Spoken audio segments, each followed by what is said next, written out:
We're back. You are chatting with John P. Today we're going to be talking about Rolex. Yes, guys, Rolex. I know a lot of people want to talk about Rolex. Sometimes this kind of causes some people to tune out, and even myself, I'm guilty of this because there's so many other watches out there, so many exciting things happening in the watch community and watch industry today, as we saw during Watches and Wonders and the associated releases. But that's exactly what I want to talk to you about today. Whether or not Rolex is special, I'm not going to beat that dead horse too much. Instead, what I'll be talking about is the releases they have and why we should be setting our bar for this brand a little bit different in terms of height than we currently do, in my opinion, as watch collectors. But first, let me just show you on my wrist today, I am not wearing a Rolex. This is my vintage LaCultre Valjoux 72 chronograph. I love this beautiful watch. You can see pictures of it on my Instagram, The Real John P. I've been wearing this a ton actually here in South Florida. And guys, I do have a Rolex here. We have a couple Rolex Oyster Perpetual 39s at delraywatch.com. This is the blue dial. I think we also have the rhodium and maybe a couple other versions as well. The 39, I also have this in my collection. And by the way, the 39 Red Grape is the only modern Rolex that I have in my collection. Now, here's what I've been noticing. Let's jump right into kind of the discussion for the day. I've been noticing in the comment section and talking with other watch collectors, and I've been noticing and hearing that many people are upset and disappointed in Rolex's releases this year. Now, it's something that I've talked about in previous videos, but the last 5-6 years, there's been a lot of demand in the watch community. We see it with the rising Rolex prices, some of the other brands, the increased demand. We see a lot more people entering this kind of arena of watches and watch collecting. And with that has come a lot of innovation and cool new models from some of the brands. Look at Tudor, for example. Tudor being new to the market relatively, they had a really long period. They come out all these new models, and now they've just kind of doing things interesting. By the way, a lot of people did not necessarily like the recent Tudor releases, but looking at Rolex, they've come out with some pretty interesting models the last handful of years. Look at the Sky Dweller, look at the Pepsi, which people were praising, look at the Batman. Of course, the Batman a little bit came out significantly more before a few years ago, but then they put it on the Jubilee. And let's start right here with the Explorer 36. Now, the Rolex Explorer 36 was just released again. And this is something interesting. People are complaining that, oh, it's two-tone, it's a ladies' watch. Well, it's a classic Rolex size, and they come out with the model again because some people do have smaller wrists or they like smaller watches. So Rolex comes out with that, and people complain. They say it's too feminine. They say, oh, it's two-tone. It's a ladies' watch. Now, I don't think so. I personally enjoy this. There's many people that are gladly going to purchase this. Now, moving on to the Explorer. That's the Explorer 1, by the way. Moving on to the Explorer 2, they changed the case a little bit so that they can put the movement from the GMT Master in it, and they put in they make a couple of subtle changes to the bracelet offering on this watch, and you have a lot of watch collectors that are complaining that they did not put a ceramic bezel because there were so many photoshops circling around on social media saying, oh, there's going to be a ceramic bezel, there's going to be this, there's going to be that, and there wasn't. But Rolex never said that there was going to be. There was just this expectation coming from the community of circling news that was created and speculated and gossiped around, and they didn't come out with this, and a lot of people are upset about this. Now, Rolex did come out with the Datejust 36 in some very interesting colorways, textured dials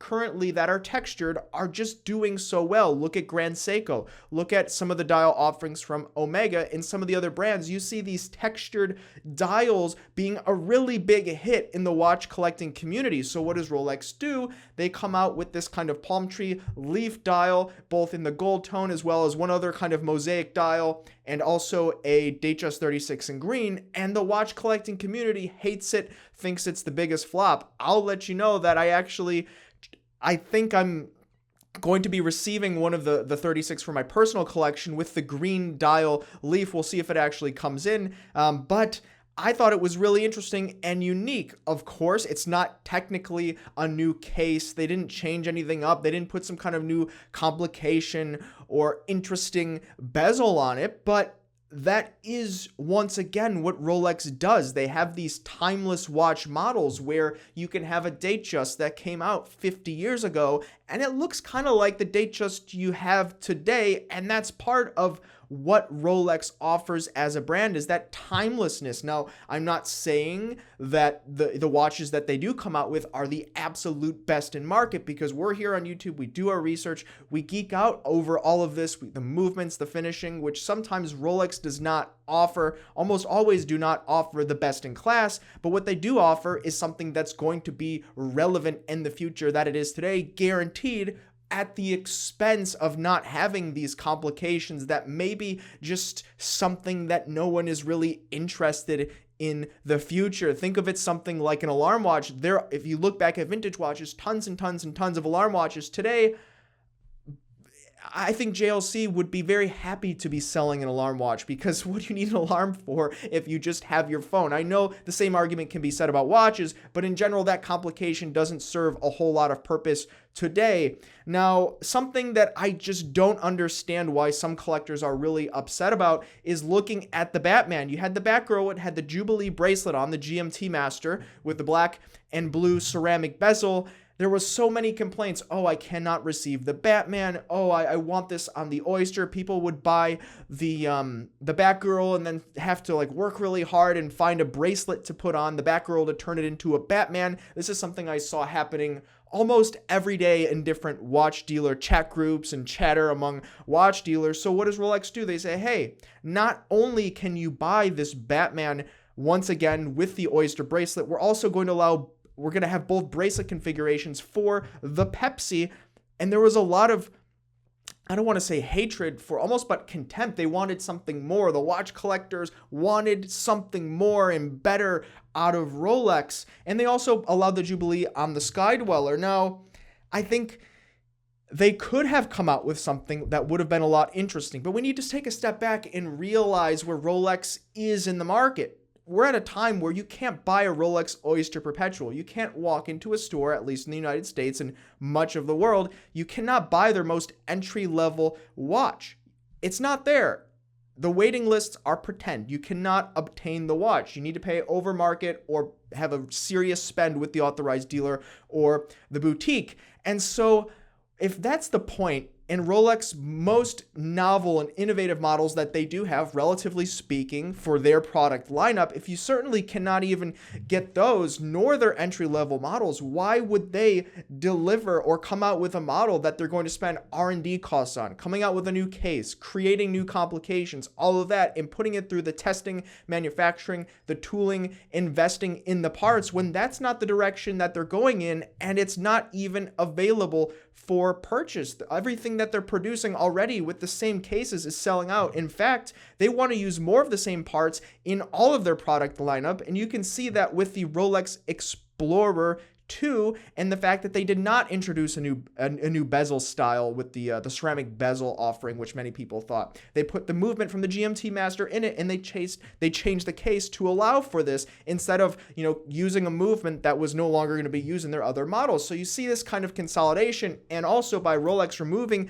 the Oyster Perpetual 39 and kind of focusing on this 36 size, you see a lot of overlap with parts, and that's where Rolex is. That's where the brand is. I think some of the models have, of course, they're iconic, so a lot of watch collectors and geeks and savants who just enjoy watches in general have purchased the watches. Once again, I myself have owned many Rolex, and I only have one modern Rolex in my personal collection because it just serves that kind of rock-solid workhorse place in my collection. But as someone that's into the nuances and the intricacies, I have other things that are unique and special that may or may not be relevant in the future, but I can have a lot of fun with today. And so going forward, I would really stress and urge us as watch collectors to kind of set the bar a little bit differently based on the brand and their history and what they're really aiming to do and who they're really targeting their market at. Now, it's not saying that they wouldn't enjoy having a customer who is a watch geek, because let's face it, watch geeks do like Rolex a lot of the time. You can see it by the views that Rolex videos receive on YouTube. It's a popular watch brand also for those that are really into watches. But Rolex is just not necessarily focused on it because they don't necessarily need to. And those that do their homework know that if you're looking at it spec by spec, there's many brands that are just spec by spec going to be beating what Rolex is offering, especially when we're talking about their movement. So I think going forward, when we have these releases as watch collectors, we just have to set the bar a little bit differently, because it's only setting us up for disappointment when they don't deliver something that was circling around in watch collector communities on Photoshop. And once again, they don't need to do this as a brand, so why would they kind of change the mold of their business model to fit an entirely different target segment of customers? You know, if they already have a really great segment of customers that's very loyal and literally banging the door down at the dealer to obtain anything from them, why would they change pivot and appease a group of customers that are actually going to scrutinize them for the movements and things like that? It just does not make any business sense. And we have to remember that, sure, while there is a special classification of Rolex in Switzerland for them being kind of the nonprofit or the philanthropic organization, there's a special classification that they're considered. At the end of the day, they still need to remain a going concern, and they have to be generating profits so that they can be a business and a brand going forward. Let's set the bar a little bit lower, in my opinion, and just realize that Rolex will make subtle changes, and every handful of years, maybe they'll have something very interesting like they did do with the Skydweller. Let me know what you think in the comments below. Would love to hear it. Thanks, guys. You've been chatting with John P. Ciao.